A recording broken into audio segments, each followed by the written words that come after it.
Hi everyone, I'm Danielle Byington, and in this video, we are talking about John Foxe's Book of Martyrs, which is a more colloquial name, and it's also known as its official title, Acts and Monuments. So, John Foxe actually was a lecturer at Oxford University. This is during the Protestant Reformation. There's a lot of socio-political upheaval because of Henry VIII having changed the state religion from Catholicism to his invention of the Church of England.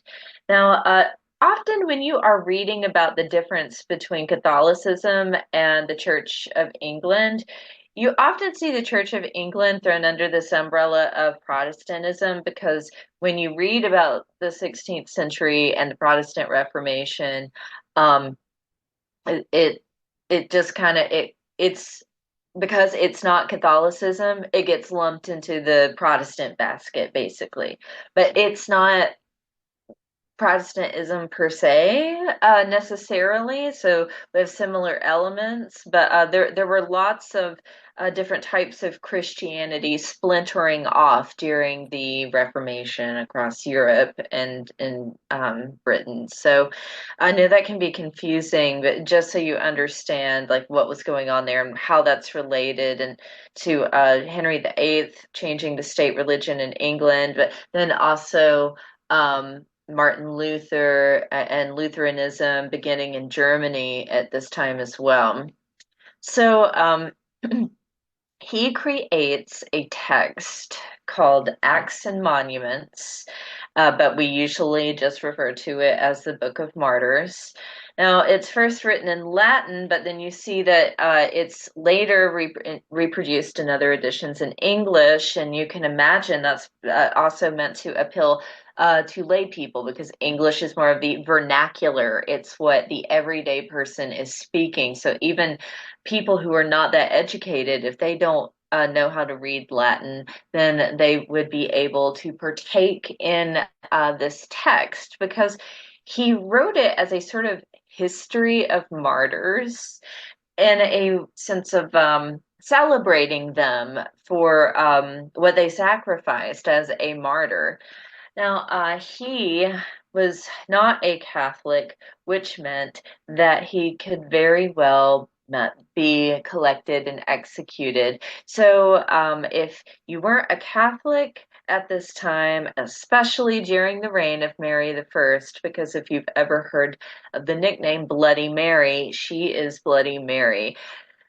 So many people were executed under her reign because of not adhering to Catholicism, because of not denouncing whatever their other faith was. And so just hundreds of people were burned at the stake.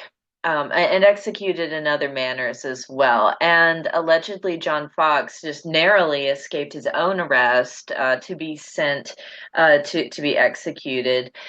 So there's all of that scare, but then he goes and he hides out in Europe and he's creating this text because you don't want to create a book like this in England during the reign of Mary the First. You will definitely be executed and found out and collected, arrested, and burned at the stake or some other painful, humiliating way to die. And he returns to England, however, when Elizabeth the First takes the throne. That's 1558, and she is not a Catholic, and so it's safe for anyone to like John Foxe to return to England. They're not going to be executed for not being a Catholic anymore. So the main thing about this text in celebrating these Protestants as martyrs is for what they suffered, especially during the reign of Mary the First. But it is viewed as what people suffered under the religious turmoil since Henry VIII's reign after he invented the Church of England. Now, the illustrations in the text are kind of what it's known for. A lot of the text or excuse me, a lot of the illustration, a lot of the engravings rather are images like this. So you see this guy, so William Tyndale, has this banner up by him. Several of them have banners on them where it's just capturing the martyr's final words. So their famous last words. Here, he's being bound to a stake, so they're in the process of they're going to execute him, right? Some of them are more graphic. So say the one of Anne Askew that you see in that video, they are in the process of kind of in this case too about to be burned or are burning. And then when I say some of them are more graphic, I mean um, they are dying, they are suffering. If you go back and look here, uh, there on the left, you have people like literally burning alive, but they're celebrating that they are going to heaven. They're blowing their trumpets because they are martyrs. So there are also uh, some like this that kind of capture a moment before the execution is happening. So this is an image of an arrest happening. On the more graphic end, like I was mentioning, though, there's one that's really awful of it was more than one person being burned at the stake, maybe 3 to 5 people, and one of them was a Protestant woman who was 8 or 9 months pregnant. And the account of what happened was that the so she had, succumbed to asphyxiation uh, as this fire is burning them at the stake.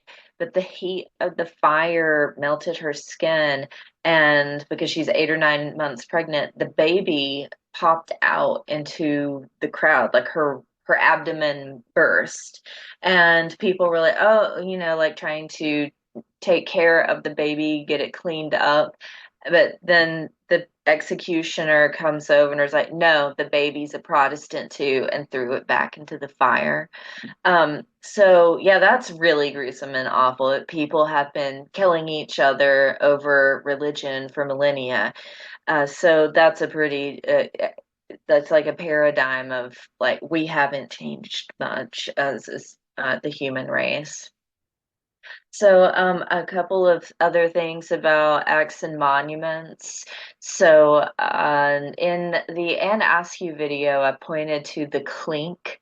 That was a jail for criminals, and at this time we're talking like it could be political or religious, and that's really associated with many of the martyrs who were written about, who Foxe wrote about in this book.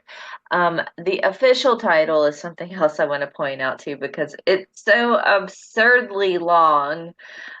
As you can see right here in this fourth bullet point down, the title is 5 lines long. No one's going to refer to it as that. We just call it Acts and Monuments, or, as the other collective, the Book of Martyrs. There are many other editions. So I list just, okay, the Latin edition, the first one ever. It comes out in 1559. That's 1 year after Elizabeth I takes the throne, and it's safe to do such a thing, publish a book like this. So later, then, just a few short years later, when you have the English edition, then there are more editions, subsequent ones that follow.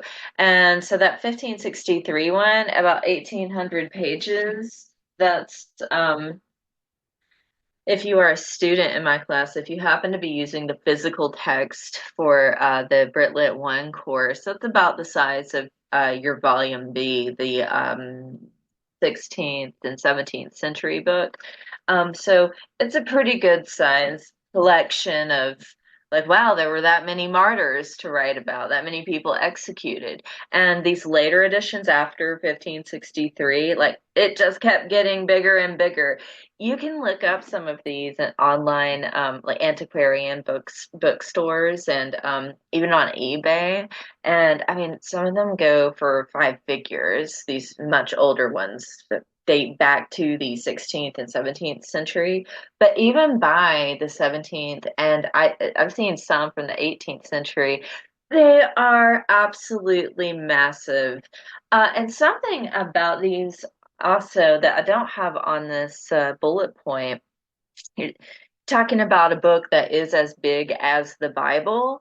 Um, it was super common for churches to have a copy of so after Elizabeth the First comes back into power anyways, have a copy of Foxe's Book of Martyrs next to the Bible in the churches. So even though it had like all this really graphic, gruesome, gory stuff in it and some of the engravings, some of the images, um, it would be kept by the Bible because they felt like just speaking about this terrible religious past that so many people had suffered. Okay, so that's it for Fox's Book of Martyrs. Thank you for watching.